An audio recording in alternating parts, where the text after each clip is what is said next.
O Colabora é uma iniciativa de 9 instituições que trabalham com educação básica, são institutos, fundações, movimento Todos pela Educação, e todos eles compartilham tem uma convicção comum, que é de que a gente só vai conseguir alavancar, melhorar mesmo a qualidade da educação no Brasil como um todo, em grande escala, tanto em qualidade como em equidade, se a gente conseguir trabalhar em colaboração, União, Estados e municípios. A gente acha que é possível que a gente tenha bons exemplos de sucesso pontuais, mas um aumento mesmo em nível nacional da qualidade e da equidade, a gente só vai conseguir se todo mundo trabalhar junto. Acho que a gente está vivendo um momento bem legal disso, com a Base Nacional como curricular, com vários estados trabalhando muito próximo aos municípios, mesmo municípios trabalhando como território, né, como grupos de municípios. Então, esse grupo de instituições resolveu criar uma iniciativa comum para falar só de regime de colaboração, dada essa importância que eles têm nessa pauta. E o objetivo, então, do Colabora é justamente conhecer experiências em regime de colaboração, acompanhar essas experiências que estão acontecendo agora e tentar contribuir de alguma maneira com os gestores, que são quem faz essa aplicação, essa política na ponta. Na prática, alguns gestores, ouvindo, né, vocês gestores, o que são as vantagens da situação de regime de colaboração, e esses fatores de sucesso que a gente mapeou em várias experiências para garantir que, ao se fazer a implementação, a gente consiga atingir essas vantagens. Então, a União ela é responsável pela coordenação nacional. Então, tem os 3 entes que são responsáveis pela educação. A gente não vai conseguir ter aula aqui nessa escola se os 3 entes, União, Estado e municípios, não estiverem conversando de maneira muito próxima. Então, a União não é responsável por alunos, por escola. A União, o MEC, não tem escola na ponta, tem muito pouco. Mas tem essa função de coordenação nacional. Então, por exemplo, o SAEB, o Sistema de Avaliação de Educação Básica, uma coisa central para a educação no Brasil, é uma responsabilidade da União. De outro lado, são os estados e municípios que têm a oferta na ponta. Então, essa aqui é uma escola municipal, tem as escolas estaduais, então são os municípios e estados que têm, de fato, o aluno, o serviço da educação em si. E aí isso é repartido, como vocês muito bem sabem, prioritariamente educação infantil e ensino fundamental para os municípios e prioritariamente ensino médio, ensino fundamental para os estados. Então, olhando isso, mesmo que isso muito brevemente, a gente consegue ver como é uma gestão realmente muito compartilhada. Não tem como a qualidade, a educação avançar se todos não trabalharem juntos. E é por isso que lá na Constituição Federal se pensou nesse conceito que é o regime de colaboração, que é pensar como é que esses entes, os entes, podem trabalhar de maneira coordenada, articulada, para garantir que aquilo que realmente importa acontece na prática, que é o aluno, independentemente da rede que ele está, do município que ele esteja, para que ele tenha uma educação de qualidade. Então, daí que vem esse conceito de colaboração e não como organizar e ajudar essa coordenação entre os entes. Aí, como é que se dá na prática? Então, o MEC pode ajudar com diretrizes nacionais, a União pode ajudar com políticas também que peguem todos os entes. Então, aqui o exemplo para pegar o também presente, né? Acho que vocês até falaram disso durante o fórum. A Base Nacional como curricular é uma diretriz que foi passada com todos os 3 entes, e o ProBem é uma política na qual o MEC contribui e os estados e municípios também trabalham para implementá-la. Mas também há políticas que podem ser feitas nos diferentes estados, ou mesmo entre grupos de municípios. Então, é importante entender isso, que o conceito de regime de colaboração não é algo estanque, mas as diferentes maneiras de estados e municípios, ou mesmo grupos de municípios, trabalharem de maneira coordenada. E aí o ponto importante não é pensando na sua rede, ou no seu aluno, ou no seu grupo de escolas, mas pensando nos alunos daquele município, do grupo de municípios, daquele estado. Então é importante que todo mundo se enxergue nesse xadrez que é a educação no Brasil, a importância de entender o seu papel e como é que pode colaborar com os demais. Então, falando agora das vantagens práticas do regime de colaboração, para eles é importante todos saberem que estão trabalhando de maneira colaborativa pelo aluno lá na ponta. Tem, enfim, algumas vantagens, a gente mapeou 5, trouxe 5 delas aqui, que são observadas mesmo em políticas na ponta. Vamos passar por cada uma delas. Então, o primeiro ponto, a primeira vantagem que a gente mapeou é a garantia da trajetória escolar. Então, uma expressão meio complexa, mas é bastante simples. Toda e qualquer política em regime de colaboração olha que ele está falando para o território, para o aluno, né? Então, deixa-se deixa-se de se pensar na sua rede, no seu aluno, no seu município, pense no aluno, do território como um todo. Então as políticas de regime de colaboração tendem a garantir que haja uma fluidez, haja uma coerência entre as diferentes ações, seja do município, seja do Estado, muitas vezes com o apoio da União. E aí um exemplo, acho que é isso que vocês estavam discutindo hoje pela manhã, ou mesmo ontem aqui, do currículo de referência, currículo estadual aqui do Tocantins.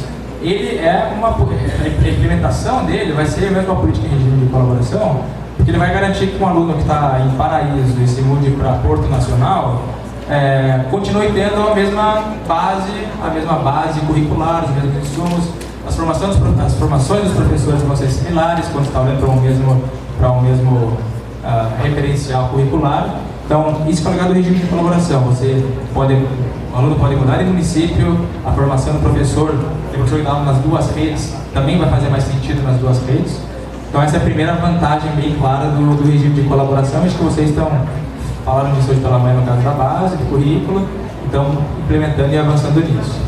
Bom, a segunda vantagem também é bem clara de quando se trabalha em coordenação, isso serve para a educação, mas serve também para várias outras coisas, que é uma economia, mas mais que uma economia financeira, mais do que poupar recursos, você também economiza e otimiza vários tipos de recursos. Então, a dedicação do servidor, que teria que fazer um trabalho em cada município, então pode haver um trabalho coordenado para que não haja um servidor em cada município montando uma base de dados ou pensando uma determinada ação. Ao mesmo tempo, se municípios e Estado trabalham juntos, conseguem fazer as coisas de maneira mais rápida, mais coordenada, você economiza não só dinheiro monetário, não só dinheiro mesmo, mas recursos humanos, tempo, por aí vai. E aí um exemplo bem legal que a gente conheceu esses dias foi no Estado de São Paulo, que a Secretaria de Estado de São Paulo tem uma escola de formação que só servia para os servidores, só atendia os servidores do Estado. E com o decreto recente agora do governo estadual, as redes municipais, as secretarias municipais podem se utilizar desse espaço que era antes só utilizado pela Secretaria Estadual. Então, quer dizer, você consegue otimizar vários tipos de recursos numa ação como essa, e eles estavam pensando nas formações agora para o novo currículo do Estado. Uma terceira vantagem dessa atuação coordenada é uma melhoria dos insumos pedagógicos. E aí, de volta, a gente vai tentar explicar o que ele quer dizer com insumos pedagógicos, é tudo aquilo que vai para a sala de aula, desde o material didático até o conteúdo da formação dos professores. Quando você trabalha de maneira coordenada, de maneira colaborativa, você consegue ter materiais muito mais ricos, porque são muito mais gestores, professores, trocando experiências, contribuindo. E acho que também esse é um outro exemplo de algo que funciona para a educação, mas funciona para várias outras áreas da vida. Então, um exemplo muito concreto e fácil. Se todos nós aqui, todos vocês gestores, secretários, professores, se juntarem para elaborar um material, elaborar um conteúdo de uma formação, é lógico que isso vai ser muito mais rico do que se cada um tentar ir para casa e fazer isso de maneira sozinho. E um exemplo legal também que a gente conheceu recentemente essa semana mesmo, foi no Rio Grande do Norte, agora também no momento de pensar a formação dos professores para o novo currículo novo referencial curricular estadual. Eles começaram a fazer as jornadas pedagógicas, que eram feitas de maneira separada, em regime de colaboração, e esse ano pensando o novo currículo e pensando nos PPPs, que mexe com uma preocupação aí para os próximos meses e anos. E todos eles falaram que estão muito animados, porque acho que vai ser um material ainda mais rico do que quando eles já faziam essas jornadas de maneira individual, sozinho.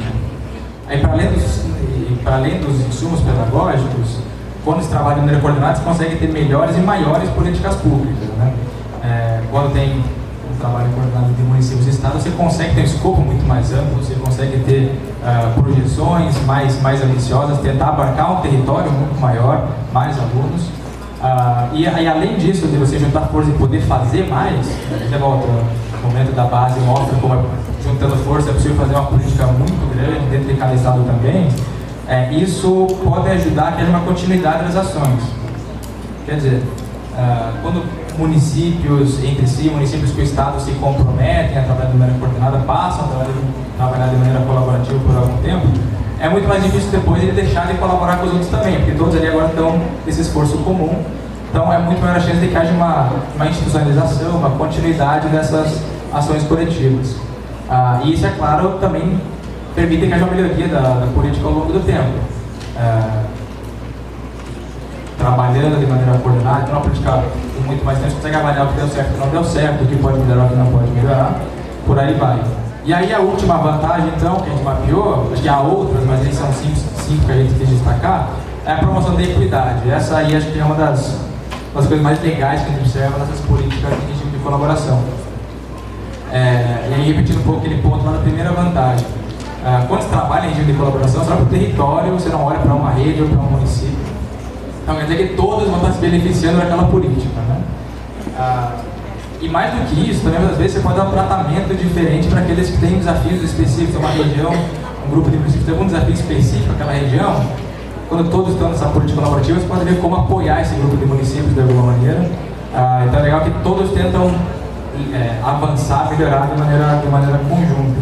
E aí eu queria dar um exemplo de volta, acho que do próprio NCC mesmo, que é isso que está na pauta. Acho que vale lembrar que antes dessa discussão, da base, que até a gente estava comentando aqui antes da conversa, como já vem aqui no estado desde antes do próprio NCC, então vai. Quem mais tinha dificuldade por não ter uma base nacional curricular eram muitas vezes municípios mais carentes, municípios que não tinham sua própria diretriz curricular. Então, quando você faz uma política nacional que ela atua o território, você está conseguindo apoiar, inclusive, aqueles que mais dificuldade teriam de fazer isso de maneira isolada, sem apoio dos outros municípios, e por aí vai. Então, acho que esse é um exemplo legal também da promoção da equidade. Beleza, então a gente fala agora um pouco dessas vantagens da atuação em regime de colaboração. E aí eu queria passar também brevemente por alguns dos fatores que a gente viu em experiências de sucesso que foram importantes para garantir essas vantagens, né? Então, algumas atenções que os municípios, que os estados tomaram quando implementaram as políticas de colaboração. Acho que o primeiro ponto é nunca perder de vista que toda ação, todo objetivo dessas políticas públicas, e acho que por isso que eu falei que é legal também falar e conversar com gestores de uma escola é aprendizagem. Então, tudo tem que estar voltado para garantir uma melhor aprendizagem dos alunos lá na ponta, para a gente não se perder nos processos também, que às vezes acontece, né, com as políticas. Tudo bem, então, aí, em cima disso, mapeou alguns fatores de sucesso que a gente viu em várias experiências.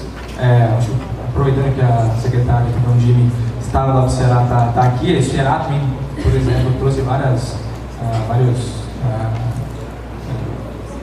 A gente pode observar várias dessas coisas lá, com pais, por aí vai.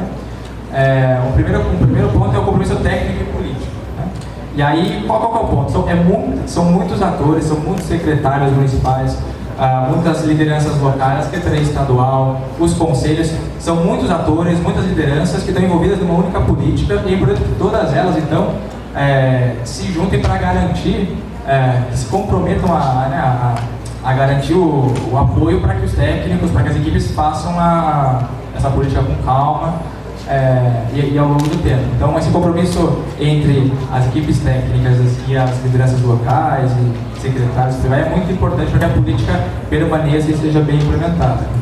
Um segundo ponto é o diálogo, e a gente diz diálogo porque é um efetivo diálogo entre todos os atores que estão envolvidos. Então, um dos fatores de sucesso para qualquer política de regime de colaboração é que todos os atores estejam envolvidos, mas mais que estejam de fato participando, dialogando, que seja de uma via de mão dupla, quer dizer, que todos estejam contribuindo, estejam sendo ouvidos e estejam também ouvindo os demais. E para que isso aconteça, é muito importante também que haja então uma governança que garante essa participação, quer dizer, uma organização de como é que vai se dar essa comunicação, qual é a periodicidade dela, quais são os atores, quais são os papéis de cada um dos atores dentro da política, para garantir que haja então essa participação, esse diálogo, mas que se dê de uma maneira bem coordenada, bem articulada ao longo do tempo. Aí tem um quarto fator de sucesso que eu trouxe, que a gente chama de cooperação e incentivos, e acho que aqui para explicar melhor o jeito é dar um exemplo, né? Então é importante que haja também mecanismos de trocas de boas práticas. Aí eu vou recorrer de volta ao próprio NCC, e acho que também dentro dos estados isso é muito bem feito com a discussão da base. Mas é garantir que haja momentos de troca entre os diferentes secretários, diferentes secretarias, para que cada um mostre o que está sendo feito no seu município, ou então nos encontros nacionais, que cada estado, né, com a sua equipe com os secretarias estaduais, municípios, demonstre que é feito dentro do Estado, compartilhe, também aprenda com aquilo que os outros estão fazendo, faça essa troca de experiências mesmo, porque assim consegue contribuir com os demais, mas também voltar e fortalecer aquilo que está sendo feito no seu Estado. Acho que isso também esse esforço da BNCC, do PAUETC, levou a essa troca de experiências bem legal, e que enriquece muito, né, o trabalho dentro de cada estado, cada município. E por último, um fator de sucesso, que também é um fator de sucesso para qualquer política pública, que é estar garantindo um monitoramento contínuo, uma avaliação contínua, entender então se todos continuam engajados, quem não está engajado, para ver por que não está participando e como é que poderia participar, entender o que está dando certo e o que não está dando certo, fazer essa avaliação, então para ver como é que você pode melhorar nas próximas atividades. E também acho que um ponto importante é como são muitos atores envolvidos, muita gente participando, dando sua contribuição, para que também haja uma transparência daquilo que está sendo feito, de como é que está sendo o avanço, para que todos se enxerguem o seu papel e vejam como é que de maneira coordenada estão avançando em conjunto. E aí, o ponto daquelas flechinhas que havia no slide anterior é justamente esse, que tudo isso deve ser garantido, viu que foram pontos levados em consideração em várias políticas, e sempre assim, pensando que tudo isso deve contribuir para que a aprendizagem, para aquelas ações na ponta cheguem ao aluno. Então, só recapitulando o que a gente passou, para eu passar para os colegas, eu lembro muito rapidamente, mas era mais para lembrar a complexidade que é a educação no Brasil, por que a gente tem que trabalhar em regime de colaboração, se a gente quiser que os alunos tenham uma educação de qualidade na ponta. O segundo ponto é quais são algumas vantagens concretas que a gente pode observar dessa atuação de maneira coordenada para todos, e principalmente para o aluno, né, que é o beneficiário final dessa cultura política. E aí alguns desses fatores de sucesso, algumas desses pontos que a gente viu em experiências colaborativas que devem ser levados em consideração na implementação da política. Acho que vários desses pontos estão sendo construídos pelos gestores, por vocês em cada estado, e a gente está aprendendo muito observando isso, então é um privilégio mesmo poder conversar e ouvir o que está sendo feito nos estados para tentar entender. E acho que é muito importante esses encontros regionais para que haja essa troca de experiências, cada um veja o que está sendo feito e possa se comprometer com os demais na continuidade das ações. Então, acho que era isso. Eu queria parabenizar o Estado e todos os secretários aqui pelo trabalho e dizer que é um privilégio estar participando com vocês. Obrigado.